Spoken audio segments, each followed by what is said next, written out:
바로 이제 그 본격적인 주제죠. 조국 전 장관에 대한 이야기를 한번 들어가 보려고 합니다. 제가 조국 전 장관이 왜 그렇게 답답하다, 왜 싸우지 않냐, 이런 의견들이 상당히 많았는데, 네, 박지훈 칼럼을 가지고 와봤습니다. 제가 정말 보면서 공감도 많이 했고, 그러면서 저의 개인적인 생각도 같이 공유를 드리겠습니다. 박지훈 칼럼, 네, 조국, 그는 왜 싸우지 않는가? 네, 이 사진만 보면 정말 참 마음이 아픈데요. 혹자는 조국 전 장관을 적극 옹호하면서도 그가 너무 싸울 줄 모른다며 답답하다며 불만을 제기하는 분들도 있었다. 이번 글은 그런 분들을 위한 글이다. 사실 조 전 장관은 검찰의 공격에 맞대응하려 마음만 먹었다면 얼마든지 그럴 수 있었다. 맞죠?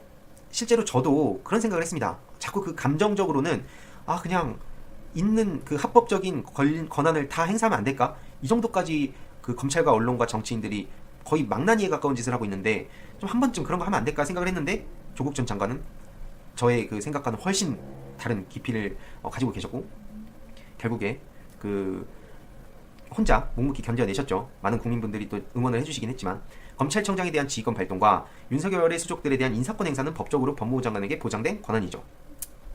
결과적으로 조국 전 장관이 사퇴를 하게 된 이유를 매우 건조하게 설명하자면, 장관으로서의 권한을 매우 소극적으로 행사한 반면 윤석열 청장은 법적으로 보장된 범위를 넘어서 합법의 모호한 경계선까지 명백한 불법이 되기 직전까지 확대해서 무소불위를 행사했다는 겁니다.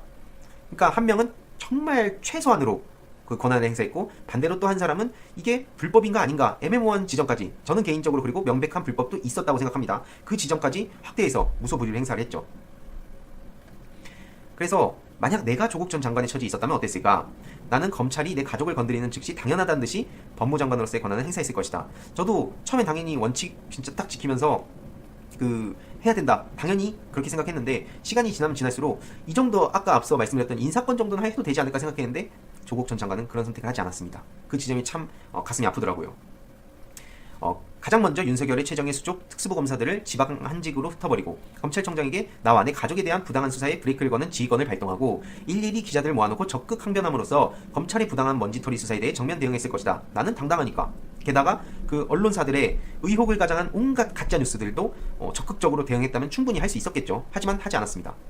서로 내 주변에서 소소한 위법 사실들이 발견되어 대서특필된다 해도 그때마다 매번 이 정도는 이전에도 불기소 처분이 일반적이므로 법의 형평성상 기소할 사안이 되지 않는다. 그래서 부득이하게 지휘권을 발동하는 것이라며 적극 항변했을 것이다. 법무부 장관도 한 국민으로서 다른 모든 국민들이 받는 사법적 대우와 다른 잣대를 적용받을 이유가 없다라는 강변도 했을 것이다. 정말 공감 가죠. 실제로 대부분의 꼭 정치인이든 이 관계자들이든 이런 식으로 해왔죠. 거의 관행에 가깝다고 생각합니다. 그러면서 나는 당연하다는 듯이 이렇게 스스로를 합리화하겠지. 이 모든 게 검찰개혁을 위해서다. 내가 정치적으로 살아남아야 검찰개혁을 이뤄낼 수 있다. 그러다가 내가 바로 검찰개혁의 주인공이다. 이 일은 반드시 나여야만 한다. 이렇게까지 흑화되었을 것이다. 네, 실제로 이렇게 생각한다면 정말 표현했듯이 흑화가 될 수 있는, 충분히 그렇게 했었더라도 많은 분들이 또 응원을 했을 사람 중에 한 명이죠. 그렇게 법무부 장관에게 검찰을 제압하는 거야 매우 간단한 일이다. 장관에게 보장된 법적 권한은 검찰이 가진 권한보다 확고한 우위에 있다. 네, 실제로 확고한 우위에 있죠. 근데 적극적으로 맞대응을 했다면 여론과 전국이 어떻게 돌아갔을까? 국민들의 머릿속에 검찰개혁은 실종되고 문재인 정권 최상부 내에 권력투쟁으로 매도되었을 것이며, 정부 몰락에 열광하는 대다수 언론들의 수없는 칼질에 의해 문재인 정부는 레임덕을 훌쩍 넘어 일찌감치 사형 선고를 받게 되었을 것이다. 일찌감치. 지금까지 소위 언론이라는 것들이 보여온 기막힌 행태에 비춰서 생각해보라. 이 얼마나 씹어대기 좋은 호재인가. 정권 권력의 핵심인 검찰청장과 법무부 장관이 서로의 권력을 최대한 과시하며 정면으로 부딪혀 일전을 벌이는 것이다. 정말 좋은 소스를 던지는 거죠. 서로 다른 정파의 대표 투사들이 대전을 벌이는 것도 아닌 한 정권 내의 양대 투사가 일기토를 벌이는 꼴이 되는 거죠. 그래서 어떤 기막힌 표현을 동원해서 문재인 정부를 깎아내릴지 상상만으로도 아찔해 쓰러질 지경입니다.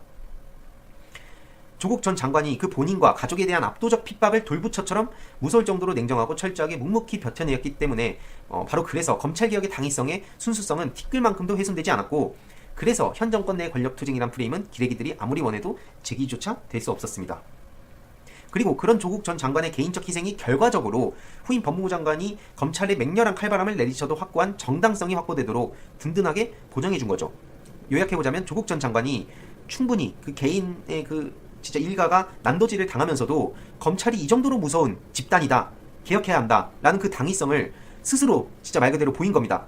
그 어떠한 이론으로도 설명을 하더라도 국민들은 와닿지가 않죠. 검찰이 무슨 짓을 한다 해도 대부분 살아가면서 검찰과 직접 맞닥뜨릴 일이 거의 없기 때문에 그들이 무슨 짓을 하든 내 일도 아니다. 그리고 그들은 어느 정도 또 공부도 열심히 했으니까 어느 정도 자기들이 뭐 어떤 권한을 행사하려고 하는 것도 당연한 심리 아니냐라는 게 대부분의 그 베이스에 깔려 있기 때문에 그들이 무슨 짓을 하는지 관심도 별로 없던 사람들이 상당히 많습니다. 하지만 조국 전 장관이 스스로 이론이 아니라 현실의 세계에서 보여줬다고 저는 생각합니다. 그런 난도질을 당하면서도 진짜 묵묵히 버텨온 조국 전 장관 덕분에 국민들이 검찰개혁의 당위성은 다 공감했다는 거예요. 여야를 넘어서 모든 사람들이 검찰 개혁해야 된다라는 얘기를 하고 있죠. 검찰 개혁이 뭐가 필요했냐라고 얘기하는 사람은 없습니다. 설령 그렇게 생각을 한다 하더라도 국민들이 눈 시퍼렇게 뜨고 있기 때문에 자유한국당이라고 해도 검찰 개혁 그게 왜 필요한가라는 얘기를 쉽게 못한다는 거죠. 완전히 시대착오적인 발언이 되었기 때문에 그 당위성을 누가 만들었냐? 바로 조국 전 장관이 만들었다는 겁니다. 그래서 만약 추미애 후보자가 조국 전 장관 대신 당시에 임명되었더라면 어땠을까? 추 후보자에게 조금은 미안하게도 그는 어느 정도 참아보다가 마침내 폭발해서 명분이 크게 밀리는 상태에서도 검찰과 일전을 벌였을 것이고 사실상 정권의 종국을 재촉하는 저승사자 역할이나 했을 거라고 본다. 뭐 실제로 뭐 만약이라는 걸로 모든 걸 판단할 수는 없지만 사실 대부분의 그 법무부 장관의 자리에 가면 저렇게까지 일가족과 그 주변인들을 저렇게까지 턴다면 당연히 한정된 그러니까 할 수 있는 합법적인 권한을 행사했을 겁니다.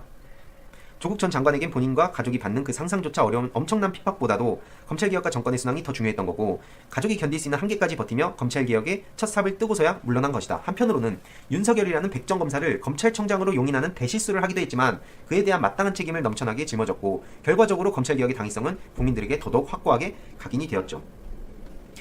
추미애 법무부 장관 후보자는 아주 잘할 것이다.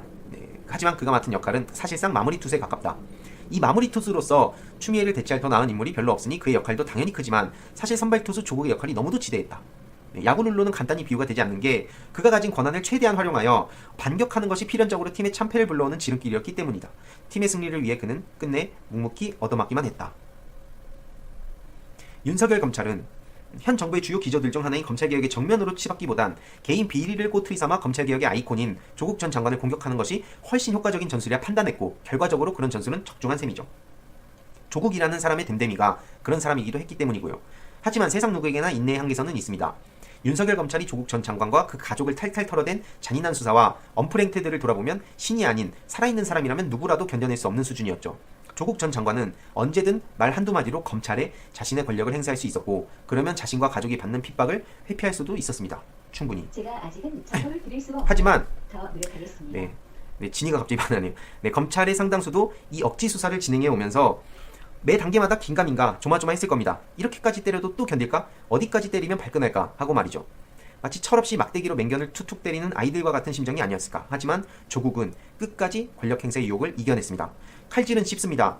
칼질을 견디는 것이 어렵죠. 그것도 손에 상대보다 더 큰 칼을 쥐고 있으면서도 묵묵히 칼질을 견디는 것은 수만 배나 어렵습니다. 대의를 위해 휴지조각 같은 무의미한 대의가 아닌 검찰개혁과 정권의 리더십 확보라는 지대하게 중요한 대의를 위해 그걸 다 견뎌낸 사람이 조국이기에 나는 가슴속 가장 깊은 곳에서부터 그를 존경합니다. 돌부처를 깊이 존경하지만 돌덩어리를 존경하는 건 아니죠. 그 역시 격정을 가진 한 인간이면서 대의를 위해 돌부처 마냥 견뎌낸 사람이 조국이고 난 100번 1000번 죽었다가 다시 깨어나도 그러지 못한다. 거꾸로 100번 1000번 죽인다 해도 그러지 못하죠. 내 일상의 삶과 이익을 조금은 접고 다른 모든 시사 이슈들에도 눈을 돌리지 않으면서 오직 조국 죽이기 사태에 대해서만 주목하고 글을 쓰고 있는 이유가 바로 이것입니다. 그가 이 나라를 위해 감내한 막대한 희생을 조그마한 티끌만큼이라도 덜어주기 위해서.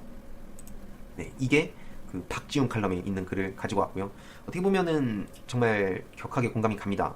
그 진짜 일종의 불쏘시개의 역할로서 이제 본인은 할 일을 다 했다 하고 그 법무부 진짜 수많은 그 제도를 그 개혁안을 내놓으시고 사퇴를 하셨죠.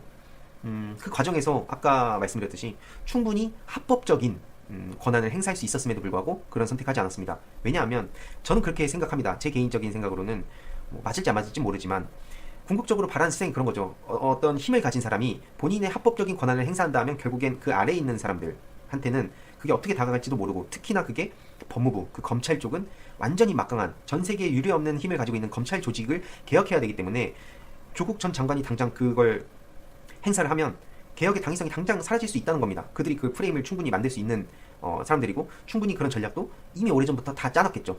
하지만 스스로 그걸 깨면서 국민들이 검찰개혁의 당위성을 느끼게 되었고 정말 그런 지점에서 조국 전 장관을 깊이 존경하고 제가 그때 당시에 저도 한 3-4시간 잤던 것 같은데 그러면서도 저도 계속 공부하고 그러면서 조국 전 장관에 대한 영상을 올리고 그때도 이제 심지어 친구들 사이에서도 이런 사람도 있었습니다. 대놓고 표현을 조국 버려라 막 이런 이제 진보 진영에 있는 친구인데도 그렇게까지 표현하는 사람도 있었는데 그럴 정도로 저도 연락이 많이 왔어요. 하지만 그럼에도 불구하고 진짜 어떻게 보면은 모든 걸 내걸고 저렇게 검찰개혁을 외치는 그런 조국 전 장관을 어떻게 버립니까? 그래서 요 영상도 제가 따로 편집을 해서 공유를 드릴 예정이고요.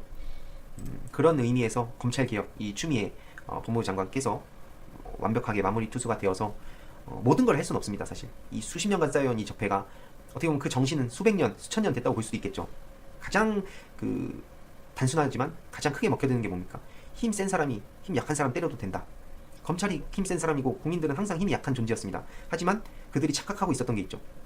국민들이 이렇게 사회 문제에 관심을 가지게 되면 정말 무섭다는 게 2016년 촛불혁명 때 나타나지 않았습니까?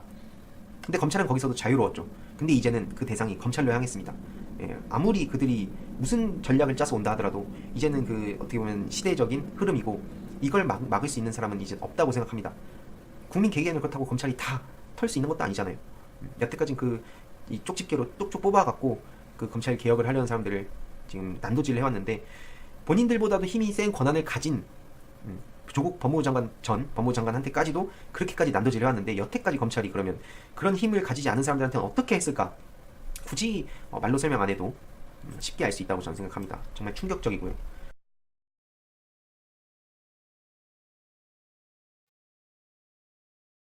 이번에 통과된 공수처법은 공수처장 임명 방식과 규모, 권한 등에서 여러 제한이 있지만 더없이 만족스러운 골격을 갖췄습니다. 특히 막판에 독소조항 논란을 일으켰던 수사기관의 공직자 범죄인지 통보 조항은 생각지도 않았던 성과였는데 이 공수처가 가지지 못한 중요한 기능이 바로 정보 수집 기능입니다. 법에만 따르면 공수처는 인지수사가 불가능하죠. 그렇다면 공수처는 고위공직자를 특정한 고소고발 사건만 다룰 수밖에 없는데 그러나 고위공직자 범죄의 특성상 고소고발로 불거지는 경우는 희귀하죠. 그래서 결국에 이 경우 피해자가 직접 공직자와의 비리를 밝혀서 공수처에 고발하지 않는 한 공수처는 스스로 혐의를 포착할 수는 없습니다. 그래서 이런 사건을 공수처가 다루지 못하면 있으나 마나한 거가 되는데 지금 이 위 조항에 따르면 고위공직자 비리를 다른 범죄 수사 과정에서 포착하거나 자체 정보망을 통해 인지한 경우 공수처에 통보해야 하며 검찰의 비난대로 이 조항에 따라 검찰과 경찰은 공수처의 방대한 정보 조직으로 활용되게 됩니다.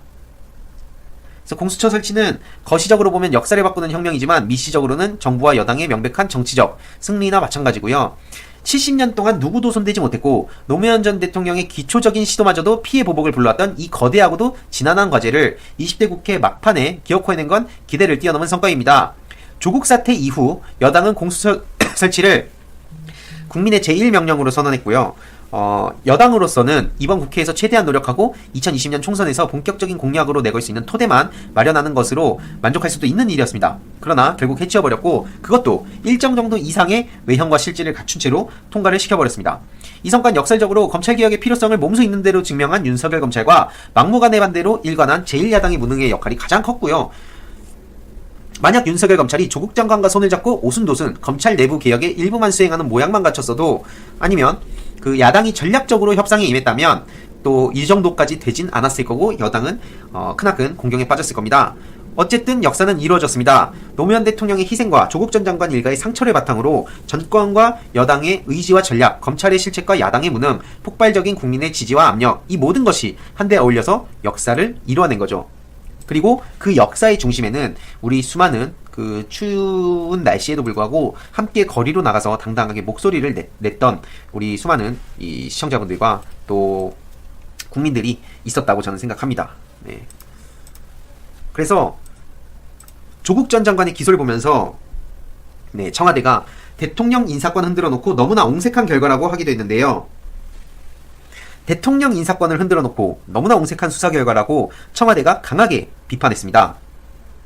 윤도한 청와대 국민소통수석은 오후에 서면 브리핑을 통해 조국 전 장관에 대한 4개월여간의 검찰 수사는 온 나라를 뒤흔들었다며 언론 보도를 보면 조국은 중재인이었다. 하지만 이날 검찰이 조국 전 장관을 기소하면서 내놓은 수사 결과는 태산 명동의 서일필 즉 태산이 울리도록 난리를 쳤는데 겨우 쥐 한 마리 나온 꼴. 그러니까 난리 부르스를 쳐놓고 결국 정말 쬐깐한 거 하나 나왔다고 하는데 심지어 그것도 얼토당토하는 소리였다는 거죠. 그래서 검찰에 대한 국민의 신뢰에도 흠집이 날 것으로